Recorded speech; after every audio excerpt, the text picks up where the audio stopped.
Hai, Assalamualaikum warahmatullahi ta'ala wabarakatuh. Nama saya Muhammad Abdul Hayy. Hari ini saya akan berkongsi mengenai dengan harta pusaka.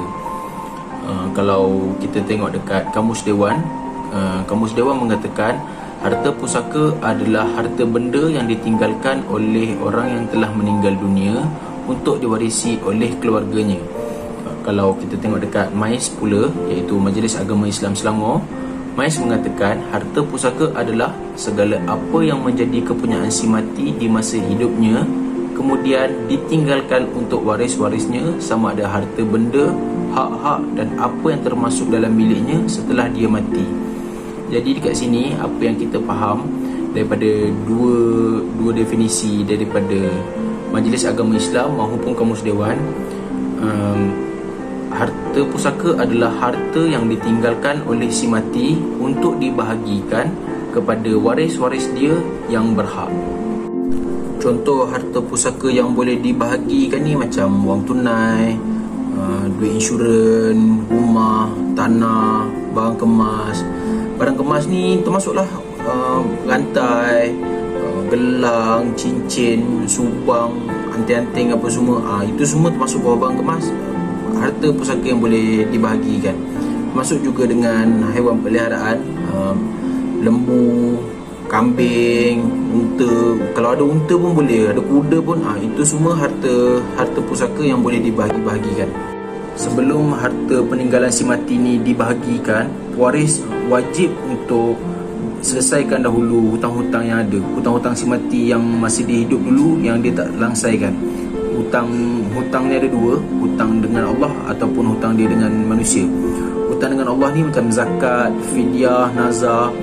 Kalau zakat tu masih hidup si mati dulu dia tak bayar, jadi pewaris bayarkan zakat. Kalau fidyah apa semua tu bayarkan. Kalau nazar, dia benar si mati dulu masih hidup dia ada bernazar tapi dia tak tunai, pewaris ambil harta dia, tunaikan dia punya nazar, baru ambil harta-harta yang lebih tu untuk dibahagi-bahagikan dekat pewaris-pewaris yang lain. Kalau hutang dengan manusia ni, masih hidup si mati tu dia pinjam duit dengan seorang tu 5,000, jadi sebelum ambil harta dia bahagi dekat pewaris ni, ambil dulu harta dia 5,000 untuk bayar hutang si mati ni dekat seorang tu. Lepas tu sebelum bahagikan harta tu, tunaikan dulu wasiat. Tapi kena ingat, wasiat ni dia boleh ambil 1/3 je. So kalau kata si mati tu dia tinggalkan harta dalam 300,000, wasiat dia tak boleh lebih daripada 100,000. Antara pewaris yang dekat dengan si mati adalah ibu. Jadi ibu ataupun emak ni, dia boleh mendapat harta peninggalan si mati dalam 3 keadaan. Keadaan pertama dia boleh dapat 1/6, bahagian kedua dia boleh dapat 1/3, dan keadaan ketiga dia boleh dapat 1/3 daripada baki.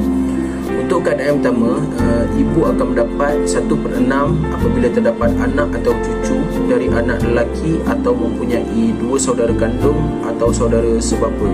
Maksud dia, jika seorang mati, dia meninggalkan seorang anak ataupun cucu daripada anak lelaki, atau yang si mati tu ada 2 saudara kandung ataupun saudara sebapa, ibu dia akan makan 1/6. Itu untuk keadaan yang pertama. Untuk keadaan yang kedua, ibu akan dapat 1/3.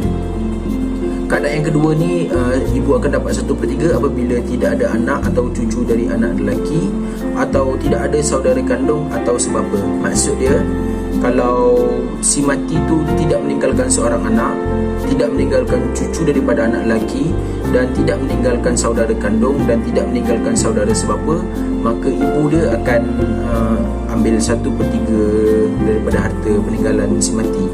Untuk keadaan yang ketiga, ibu akan dapat 1/3 daripada baki apabila mempunyai bapa serta suami atau isteri. Jika si mati meninggalkan suami ataupun isteri dengan bapa, maknanya ibu akan ambil 1/3 daripada baki. Maksud mengambil daripada baki ni, macam setiap harta peninggalan si mati ni, masing-masing akan ada bahagian dia. Jadi selepas pada masing-masing dah ambil bahagian dan terdapat lebihan daripada harta peninggalan tu, 1/3 daripada lebihan tu, itulah dia harta untuk ibu untuk keadaan yang ketiga ni. Jadi saya rasa cukup untuk setakat ni saja. Terima kasih.